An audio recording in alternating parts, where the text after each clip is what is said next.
எல்லாருக்கும் வணக்கம். உங்களுக்காக சொல்லிட்டு இருக்க என்னுடைய பெயர் இந்து. எல்லாரும் நல்ல உடல் நலத்துடனும் மனமகிழ்ச்சியுடனும் இருக்கணும். வாங்க, நாம இன்னைக்கு சிந்தனை பெட்டகத்துல கணனுடைய சிதறல் கதையினுடைய 4வது பாகத்தை பார்க்கலாம். 2 பேரும் எஸ்ஐ ராகவை பார்த்து முழிச்சுக்கிட்டு நிக்கிறாங்க. ராகவ் அவங்கள பார்த்து, யாருடா நீங்களா? சார் நாங்க இங்க பக்கத்துல கட்டட வேலை செய்ய வந்தவங்க சார். இதோ நைட் நேரத்துல இந்த பக்கமா. டேய் கிளம்புங்க போங்க, நைட் நேரம் எங்களே இருக்கக்கூடாது. இந்த இடத்துல ஒரு கொலை நடந்திருக்குன்னு தெரியுமில்ல? சார் தெரியும் சார். வயசானவங்களே போட்டு சொல்லியிருக்காங்க, உங்களை என்ன வேணாலும் பண்ணலாம், கிளம்போ அப்படின்னு சொன்ன உடனே 2 பேரும் தலை தெறிக்க ஓடுறாங்க. அப்பாடா எப்படியோ தப்புச்சண்டா அப்படின்னு மனசுக்குள்ள பயங்கரமான சந்தோஷத்தோட அங்கிருந்து 2 பேர் ஓட கான்ஸ்டபிளை பார்த்து, என்னென்ன உடனே போக சொல்ல வேண்டியதானே, ஏற்கனவே ரெஸ்ட்ரிக்டட் ஏரியான்னு போட்டாச்சு, இல்லை இந்த வீட்டுக்கு மேலே நின்று பார்த்துட்டு இருக்கிறாங்க. இல்லை சார், பார்க்கறதுக்கு சந்தேகப்படுற மாதிரி இருந்தாங்க, அதனாலதான் யாரு என்னன்னு கேட்டுட்டு இருந்தேன். சந்தேகப்படுற மாதிரியா? அப்பெல்லாம் எதுவும் தெரில, சரி வாங்க பார்த்துக்கலாம் அப்படின்னு சொல்லிட்டு அவங்க கிளம்புறாங்க. ஃபைல்ல ராமருடைய போஸ்ட்மார்ட்டம் ரிப்போர்ட், அவர் கடந்த நிலைமை, அங்கே சுற்றி இருக்கிற இடத்துல இருந்து கிடைச்ச பொருட்கள், ஒரு சில கைரேகைகள், லக்ஷ்மி அம்மாவோட உடம்புல இருக்கக்கூடிய தழும்பு, மண்டையில பட்ட காயம், அவங்கிட்டு இருக்கக்கூடிய கைரேகைகள், இது எல்லாமே செக் பண்றாங்க. அது மட்டும் இல்லை, வந்திருக்கக்கூடிய போஸ்ட்மார்ட்டம் ரிப்போர்ட்ல இருக்கக்கூடிய டாக்குமெண்ட்ஸையும் 2-3 வாட்டி பார்க்குறாரு இன்ஸ்பெக்டர் கிரிச்சந்திரன். வீட்டில் இருக்கக்கூடிய எல்லா தடயங்கள், வீட்டை சுற்றி எடுக்கப்பட்ட ஃபோட்டோஸு, வீட்டுக்கு முன்னாடி பின்னாடின்னு எடுக்கப்பட்ட எல்லா ஃபோட்டோஸும் செக் பண்ணிட்டு இருக்கிறாரு. வீட்டுக்கு மட்டும் முன்னாடி இல்லாமல் அங்கங்கே இருக்கக்கூடிய எல்லா விதமான சிசிடிவி ஃபுட்டேஜ் என்னெல்லாம் கிடைச்சோ அது எல்லாமே செக் பண்ணி பார்க்குறாங்க. இது நாள் வரைக்கும் இன்வெஸ்டிகேட் பண்ண எல்லாருடைய இன்வெஸ்டிகேஷனையுமே தரவாக பார்த்துட்டு இருக்கிறாரு இன்ஸ்பெக்டர் கிரிச்சந்திரன். தாத்தா பாட்டி 2 பேர்த்தோட ஃபோன் கால் ரெக்கார்டு, அவங்க பசங்களோட ஃபோன் கால் ரெக்கார்டு, இது எல்லாமே ஒன்று விடாமல் தரவாக செக் பண்ண ஆரம்பிக்கிறாங்க. இதெல்லாம் நல்லா ஒத்து கவனிச்சுட்டு அதுலேயே மூழ்கி இருக்கக்கூடிய இன்ஸ்பெக்டர் கிரிச்சந்திரனோட காதில் ரொம்ப சத்தமாக ஒரு குரல் கேட்குது. சார், எங்க சார் இன்ஸ்பெக்டர்? நான் இன்ஸ்பெக்டரை பார்த்தே ஆகணும், கொஞ்சம் அவர் வர சொல்லுங்க அப்படின்னு சொல்ல, ஃபைல்ல மூழ்கி இருக்கிற கிரிச்சந்திரன் ஒரு வாட்டி திரும்பி பார்க்க, அங்க ராமருடைய பையன் பிரபுவும் அவங்க மனைவி நின்றுட்டு இருக்கிறாங்க. உள்ள வந்தவங்க, சார் நீங்க என்ன நினைச்சிட்டு இருக்கீங்க?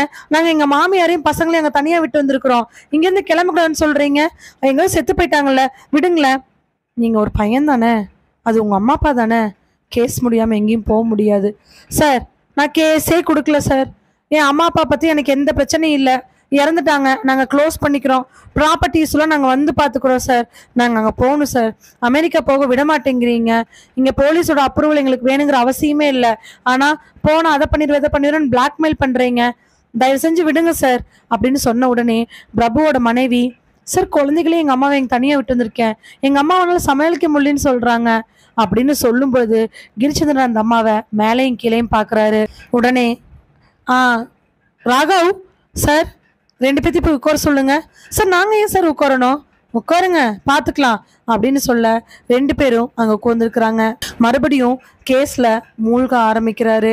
எல்லாத்தையும் முடிச்சதுக்கு அப்புறமா ராகவ் கூப்பிட்டு, ராகவ் சொல்லுங்க சார், இந்த கேஸில் ஒரு முக்கியமான ஒரு க்ளூ கிடச்சிருக்கு, நம்ம நேரில் போனோம்னா மட்டும்தான் நமக்கு அந்த க்ளூக்கு ஏதாவது விட கிடைக்கும், போகலாமா? சார் போகலாம் சார் அப்படின்னு சொன்னதுக்கு அப்புறமா மறுபடியும் ஒரு 10 நிமிஷம் வேணுங்கிற டாக்குமெண்ட்லாம் எடுத்துட்டு 2 பேர் வெளியில் கிளம்ப, பிரபு எந்திரிச்சு, சார் நாங்கள் வாயை மூடிட்டு உட்காருங்க, நாங்கள் சொல்கிற வரைக்கும் போகக்கூடாது, ஒன்றா ஸ்டேஷனில் இருங்க இல்லைனா ஹோட்டலில் போயிருங்க, எங்களை மீறி நீங்கள் அமெரிக்கா போக முடியாது, பெத்த அம்மா அப்பா சாவுக்கு யார் காரணம்னு தெரியாமல் எப்படிங்க நீங்கள் போவீங்க? இன்னொரு வாட்டி இங்கே வந்து அம்மா அப்பா பற்றி கவலை கிடையாது, அவங்க இறப்பை பற்றி கவலை கிடையாது, நான் ஊருக்கு போகணும்னு சொன்னீங்க, மேலே நிறையா கேஸ் போட்டு உள்ளே தள்ளிடுவேன், ஜென்மத்துக்கு அமெரிக்கா போக முடியாது, ஞாபகம் வச்சுக்கோங்க, பெத்த அம்மா அப்பாவை சரியாக பார்க்கறக்கு துப்பு கிடையாது, வந்து பேசிட்டீங்க, அவங்க இறந்து போனக்கு ஒரு முக்கியமான காரணமே நீங்கள் தான், நல்ல பையனாக இருந்திருந்தா அம்மா அப்பாவை கவனிச்சிருந்தா ஏங்க அவங்க அப்படி போகிறாங்க? நல்லா ஞாபகம் வச்சுக்கோங்க, உங்கள் அம்மா அப்பா இறந்து போனதுக்கு நீங்களும் ஒரு காரணம்னு சொல்லி ஈஸியாக அவங்கள உள்ள தூக்கி போட முடியும் இல்லை? அம்மா அப்பாவை கவனிக்காத பசங்க, சொத்துக்காக அம்மா அப்பாவை டார்ச்சர் பண்ணுற பசங்களை ஜெயிலில் பிடிச்சி போடலான்னு கேஸே போடுறதுக்கான டாக்குமெண்ட் என்கிட்ட இருக்குது, இந்த சட்டத்தில் அதுக்கான இடமும் இருக்குது, போட்டுடலாமா அப்படின்னு சொன்ன உடனே பிரபுவோட ஒய்ஃபு பிரபுவோட கையை பிடிச்சி இழுத்து, கம்முனரு பிரபு, நம்ம பார்த்துக்குவோம், நம்ம ஹோட்டலுக்கு போயிடுவோம் சார், கேஸ் முடிகிற வரைக்கும் நாங்கள் இங்கே இருக்கிறோம், நாங்கள் ஹோட்டலுக்கு போயிடுறோம் அப்படின்னு சொல்ல, பிரபு ஒய்ஃபை பார்த்து முறைக்க, ஒய்ஃப் அதை விட மேலே முறைக்க, வேறு வழி இல்லாமல் அங்கேருந்து போகிறாங்க. இன்ஸ்பெக்டர் கிரிச்சந்திரனும் ராகவும் ஹோட்டல்லேருந்து கிளம்பி ஜீப் எடுத்துக்கிட்டு ஒரு குறிப்பிட்ட இடத்துக்கு போறாங்க. ஒரு வீட்டுக்கு முன்னாடி போய் நின்று அந்த வீட்டோட கதவை தட்டுறாங்க. வீட்டு கதவை 2-3 வாட்டி தட்டியுமே உள்ள இருந்து ஆட்கள் வரவே இல்லை. மறுபடியும் காலிங் பில் அமுத்துறாங்க. காலிங் பில் அமுத்தியுமே எந்த விதமான விடையும் இல்லை. 2-3 வாட்டி காலிங் பில் அமுத்துனதுக்கு அப்புறமா கதவை திறந்துக்கிட்டு ஒரு அம்மா வராங்க. முந்தானியில கையை தொடச்சிக்கிட்டு தலையை ஒரு புறமா ஒதுக்கிட்டு வெளியில வந்து கதவை திறக்கிற அம்மா பார்க்க கிட்டத்தட்ட ஒரு 30லேருந்து 35 வயசு இருக்கும். உள்ள வரலாமா? சார் நீங்கள்? நான் இன்ஸ்பெக்டர், இந்த ஏரியாவோட இன்ஸ்பெக்டர் கிரிச்சந்திரன். இவர் என்னுடைய எஸ்ஐ, அதே ஸ்டேஷனுடைய எஸ்ஐ ராகவ். உங்ககிட்ட கொஞ்சம் முக்கியமான விஷயம் பேசணும். வரலாமா? வரலாம் சார், வாங்க அப்படின்னு சொல்ல உள்ளே போகிறாங்க. அப்போ தான் சாப்பிட்டு முடிச்சிருந்துருப்பாங்க போல். எல்லாத்தையும் எடுத்து வச்சுட்டு தண்ணி கொண்டாந்து கொடுக்க அதை பார்த்து சிரிச்சுக்கிட்டே தண்ணி வாங்கி குடிக்கிற கிரிச்சந்திரன் ராகவ்கிட்ட கொடுக்க ராகவ் வேணான்னு சொல்லிடுறாரு. எதுக்காக இங்கே வந்திருக்காருன்னு சுத்தமாக ராகவுக்கு ஐடியாவே கிடையாது. ஏன்னா கிரிச்சந்திரன் எந்த நேரத்தில் வேணாலும் எப்போ வேணாலும் ஒரு சர்ப்ரைஸ் வச்சுருக்கலாம். கண்டிப்பாக அந்த சர்ப்ரைஸ்க்கு பின்னாடி ஏதாவது ஒரு விஷயம் இருக்கும் அப்படின்னு நினச்சிக்கிட்டு அமைதியாக இருக்கிறாங்க. சார், எதுக்காக வந்திருக்கீங்கன்னு தெரிஞ்சுக்கலாமா சார்? உங்கள் பேர் என்னம்மா? தங்கமணி சார். வீட்டுக்கார் பேர்? வாசு சார். என்ன பண்ணுறாரு? இங்கே தான் சார், ஒரு 2-3 தெரு தள்ளி ஃபோட்டோ ஷாப் வச்சுருக்காரு. ஓ அப்படியா? வாசு எப்படி, வீட்டில் இருக்காரா இல்லை வெளில போயிருக்காரா? சார், அவர் வெளியில் தான் போயிருக்காரு. ஏதோ ஃபோட்டோகிராஃபி சம்மந்தமாக ஊருக்கு போகணுன்ட்டு போனார். ஃபோட்டோகிராஃபி சம்மந்தமானா புரியல சார். இப்படி சும்மா சும்மா இங்கே இருக்கிறவங்கள ஃபோட்டோ எடுத்து கல்யாணத்துக்கு ஃபோட்டோ எடுத்து என்ன பிரயோஜனம்? ஸோ அதனால் ஏதோ காம்படிஷன்லாம் வருது, அதனால் அங்கங்கன்னு போய் ஃபோட்டோகிராஃபி எடுத்தோம்னா நமக்கு ஏதாவது ஒரு சான்ஸ் கிடைக்கலாம் என்னென்னமோ சொன்னார் சார். அதனால் இந்த மாதிரி ஃபோட்டோ எடுக்கிறதுக்காக போயிருக்காரு. ஓ, வைல்ட் லைஃப் ஃபோட்டோகிராஃபர் அவன்னு நினைக்கிறாரா? சார், அதை பற்றி எனக்கு எதுவும் தெரில. வைல்ட் லைஃப் அப்படிங்கிற மாதிரி தான் சொன்ன ஞாபகம் சார். எத்தனை நாள் ஆச்சு அவர் போய்? சார், அவர் இப்படியும் ஒரு நேற்று மார்னிங்கே கிளம்பியிருப்பார் சார். ஏர்லி மார்னிங் ஒரு 6 o'clock கிளம்பியிருப்பார். ஓஹோ, திரும்ப ரிட்டன் எப்போ வருவார்? சார், அது எதுவுமே சொல்லலை. இல்லைம்மா, அவர்கிட்ட கொஞ்சம் பேசணும், அவர் வந்து தான் ஆகணும். சரி, என்ன காரணம் ஏது காரணம்னு தெரிஞ்சுக்கலாமா சார்? இல்லைம்மா, உங்கள் ஹஸ்பண்ட் வரணும். உங்கள் ஹஸ்பண்டுக்கு ஃபோன் பண்ணி ஏரியா ஸ்டேஷன்லேருந்து இன்ஸ்பெக்டர் வந்தார் அப்படின்னும் இன்னும் 24 மணி நேரத்தில் எங்கிருந்தாலும் ஸ்டேஷனுக்கு வரணும் அப்படின்னு சொல்லிடுங்க. நாளை காலைல 12 மணிக்கு ஒரு வேளை ஸ்டேஷனுக்கு வரல அப்படின்னா உங்கள் வீட்டில் இருக்கிற எல்லோரும் ஸ்டேஷனுக்கு வருவீங்க. இந்த விஷயத்த மறக்காமல் இன்ஃபார்ம் பண்ணிடுங்க. சார், ஏதாவது பெரிய பிரச்சனையா? அவர் ஏதாவது பண்ணிட்டாரா? அவர் அப்படிப்பட்ட ஆள் கிடையவே கிடையாதே அப்படின்னு சொல்ல இன்ஸ்பெக்டர் கிரிச்சந்திரன் மேலையும் கீழையும் பார்த்து சிரிச்சுட்டு வெளியில் வராரு. கண்ணில் கண்ணீரோட வேக வேகமாக வரவங்க. சார், அவர் ஏதாவது பெரிய தப்பு பண்ணிட்டாரா சார்? அவர் ஏதாவது திருட்டு இல்லை வேறு ஏதாவது பண்ணிட்டார் சார்? அவர் அப்படிப்பட்டவர் கிடையாது சார். ஆனால் திருட்டாக இருந்தால் அதுக்கு என்ன பண்ணணும்னு சொல்லுங்கள் சார், நான் பண்ணுறேன். அவர் அப்படிப்பட்டவர் கிடையாது சார். மறுபடியும் எதுவுமே பேசாம முன்னாடி போகிற கிரிச்சந்திரனை பார்த்து வேகமாக முன்னாடி வந்தவங்க, என்ன சார் பண்ணாரு? ப்ளீஸ் சொல்லுங்கள் சார். கொலை பண்ணியிருக்காரு, அவ்வளவுதான். அந்த அம்மாவோட நெஞ்செல்லாம் அடைக்க ஆரம்பிச்சிருச்சு. சார், என்ன சார் சொல்கிறீங்க? ஆமாம், உங்கள் வீட்டுக்காரு 2 கொலை பண்ணியிருக்காரு. நாளைக்கு அவர் ஸ்டேஷன் வர சொல்லுங்கள் அப்படின்னு சொல்லிட்டு ஜீப்பேரி போக ஆரம்பிக்கிறாங்க இன்ஸ்பெக்டர் கிரிச்சந்திரனும் ராகவும். வண்டியில் போயிட்டு இருக்கக்கூடிய கிரிச்சந்திரனை பார்த்து ராகவ், சார் எப்படி சார், கொலையாளி இவர் தான் சொல்கிறீங்க? கண்டிப்பாக அதுக்கு பின்னாடி ஏதாவது ரீசன் இருக்கும். கொலையாளி இவராக தான் இருக்கிறதுக்கான வாய்ப்புகளும் இருக்கும். பட் எப்படி சார் கண்டுபிடிச்சிங்க? ஒன்றும் இல்லை ராகவ், நம்ம எல்லாரோட ஃபோன் கால் எடுத்தோம் இல்லையா, அதில் 2-3 க்ளூ கிடச்சிச்சு. ஏன்னா இதே ஃபோட்டோகிராஃபர் ராமருக்கும் ஃபோன் பண்ணியிருக்காங்க. ராமர் மட்டும் இல்லாமல் இன்னொரு ஆளுக்கும் ஃபோன் பண்ணியிருக்காங்க. அதை வச்சு எனக்கு சந்தேகம் வந்துச்சு. ஸோ அதுக்கப்புறமா இன்னொரு ஆளோட எல்லா விதமான விஷயங்களையும் டாக்குமெண்ட்டையும் ஃபுல்லாக எடுத்து பார்க்கும் பொழுது தான் இந்த ஃபோட்டோகிராஃபருக்கும் அவங்களுக்கும் ஃபோனில் காண்டாக்ட் இருக்கிறது நல்லாவே தெரிய வந்துச்சு. அதுக்கப்புறமா தான் சிசிடிவி ஃபுட்டேஜ் செக் பண்ணி பார்க்கலான்னு சொல்லிட்டு செக் பண்ணி பார்த்தேன். ஃபோட்டோகிராஃபர் மாட்டிக்கிட்டாரு. சார், நீங்கள் இன்னொருத்தர்னு சொல்கிறீங்க, அந்த இன்னொருத்தர் யார் சார்? ராமரோட பையனா அப்படின்னு கேட்க இன்ஸ்பெக்டர் கிரிச்சந்திரன் ராகவை பார்த்து சிரிக்கிறாரு. சார், அப்போ கொலையாளி யார் என்ன அப்படின்னு? கவலைப்படாதீங்க ராகவ், கொலையாளி யார் என்ன எல்லாமே தெரிஞ்சிருச்சு. சீக்கிரமாக இந்த கேஸ் முடிஞ்சிடும். சார், இப்போ அவரை நீங்கள் ஃபோன் பண்ணி வர சொல்லியிருக்கீங்க. வரலினா பொண்டாட்டியோ பிள்ளைகளையோ ஸ்டேஷனுக்கு வர வச்சிருன்னு சொல்லியிருக்கீங்க. ஆனால் ஒருவேளை வாசு ஸ்டேஷனுக்கு வரல அப்படின்னா நிஜமாலுமே அவங்க ஒய்ஃபு குழந்தைகள் தான் நம்ம அரெஸ்ட் பண்ண போகிறோமா சார்? பட் வாசு அதை பற்றி எதுவுமே கவலைப்படாமல் ஸ்டேஷனுக்கு வராமல் விட்டார்னா நீங்கள் ஏன் சார் சொன்னீங்க? அவர் எங்கே இருக்காரு ஏன் இருக்காருன்னு தெரிஞ்சுக்கிட்டு நேராக அங்கேயே போய் அரெஸ்ட் பண்ணியிருக்கலாமே.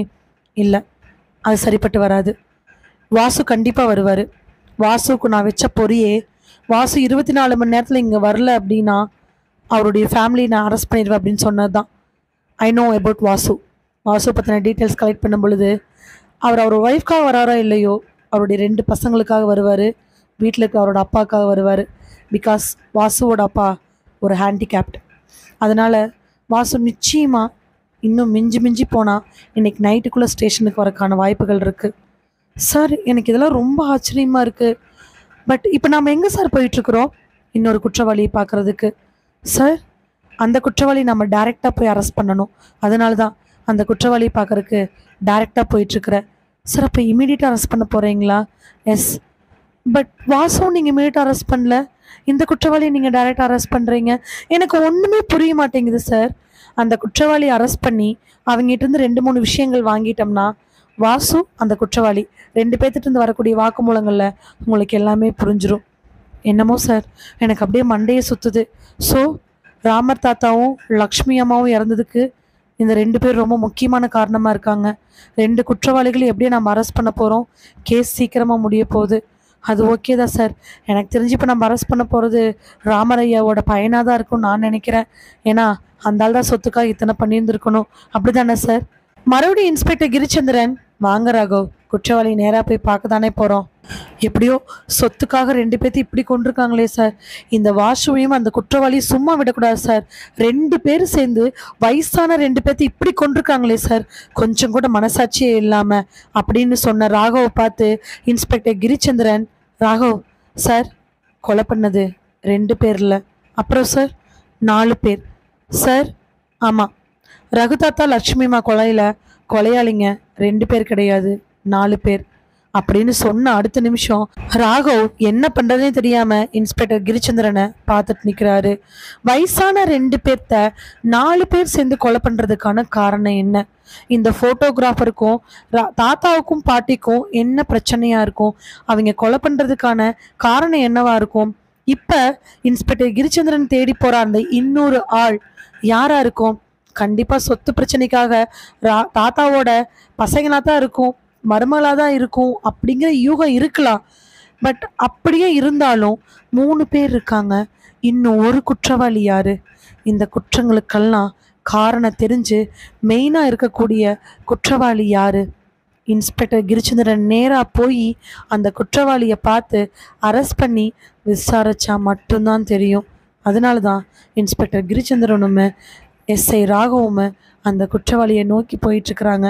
இன்னும் கொஞ்சம் நிமிஷத்தில் குற்றவாளி அரெஸ்ட் பண்ணப்படுவாங்க. பட் இன்ஸ்பெக்டர் கிரிச்சந்திரன் போட்ட கணக்கு பிரகாரம் வாசு வைல்ட் ஃபோட்டோகிராஃபிக்கெலாம் எங்கேயும் போகவே கிடையாது. வைல்ட் லைஃப் ஃபோட்டோகிராஃபி எடுக்கிறதுக்காக அவர் போகலன்னு தெரிஞ்சுக்கிட்டு, அவன் தலைமறைவாக தான் இருக்கான் அப்படின்னு தெரிஞ்சுக்கிட்டு இன்னும் 24 மணி நேரத்தில் ஸ்டேஷனுக்கு வரணும்னு சொல்லிட்டு போயிருக்கிறாரு. ராகவ் கேட்ட மாதிரி ஒருவேளை அவன் வராமல் போயிட்டானா, அவங்களோட ஃபேமிலியை அரெஸ்ட் பண்ண வேண்டிய சூழ்நிலை வந்துருச்சுன்னா, ஒருவேளை அப்படி வாய்ப்புகள் அமையறதுக்கான சூழ்நிலை இருக்குமோ? எதுவாக இருந்தாலும் இன்ஸ்பெக்டர் கிரிச்சந்திரனுடைய இந்த ஜீப் இன்னும் 3 கிலோமீட்டர் தாண்டி போனால் மட்டும்தான் பதிலை கொடுக்கும். 3 கிலோமீட்டர். குற்றவாளி, முக்கியமான குற்றவாளியை நெருங்கிட்டு இருக்கிறாரு இன்ஸ்பெக்டர் கிரிச்சந்திரன்.